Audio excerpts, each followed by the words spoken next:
So welcome to Washington Youth Soccer's age-appropriate training program. My name is Gary White, Technical Director. I'm Darren Sawatsky, the Director of Youth Development.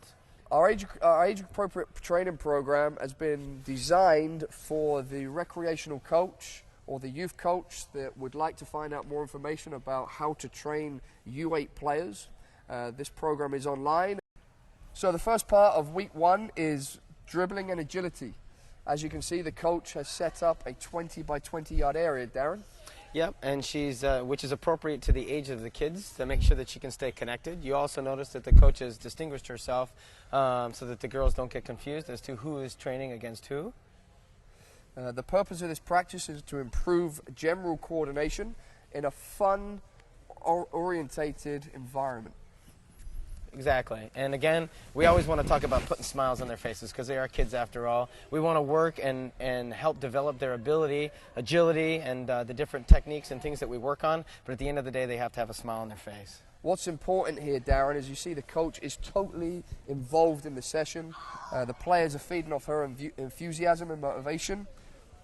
Exactly right. And, you know, at the end of the day, you're teaching soccer skills and different things that we work on, but the connection between the coach and the players is paramount in this type of training. This warm-up is designed to get kids excited, get them smiling, get them energized for the game, as well as involve all of the girls, as you can see within the grid. And this can be used at any level, but obviously with this age group, you're helping to teach ability and growth within the player in a fun environment that isn't super specific. So the procedure, the players are split into pairs, one pair, and then split again with one of those players being named it. That player will chase the other player. The other player will try to find another pair, and as she finds another pair, the player on the outside will then be released and become the chased player. And again, in the game of soccer, we're talking about a game of movement and agility. These are the beginning and basics of soccer before we even add a ball and bigger groups. We're working on individual player ability in a fun environment.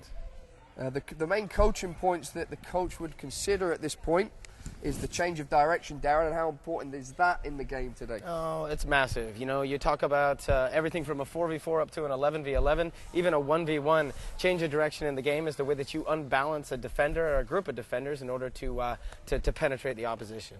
And then the player has to think ahead, have a good vision of where they're going to go, so they're starting to play in the future, which is another massive consideration in today's development.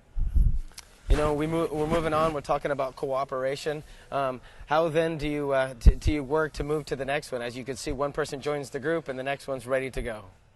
And then obviously the major part here is the agility, different dynamic movements without being taught them.